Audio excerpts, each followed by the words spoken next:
एक बड़ा जलाशय था।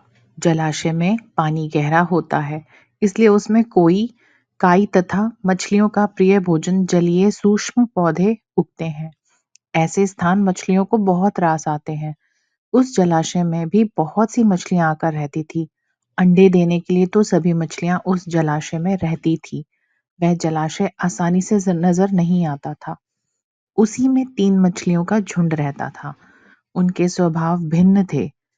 पिया नामक मछली संकट आने के लक्षण मिलते ही संकट टालने का उपाय करने में विश्वास रखती थी।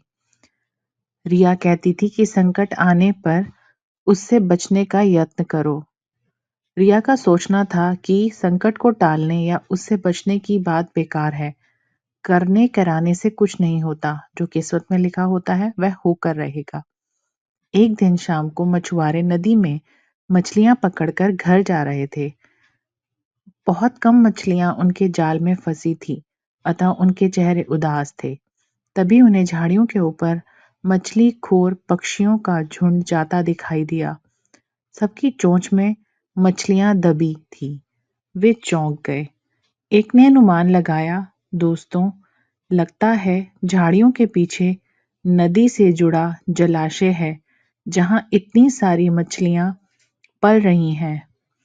मछुआरे पुलकित होकर झाड़ियों में से होकर जलाशय के तट पर आ निकले और ललचाई नजर से मछलियों को देखने लगे। एक मछुआरा बोला, आहा, इस जलाशय में तो मछलियां भरी पड़ी हैं।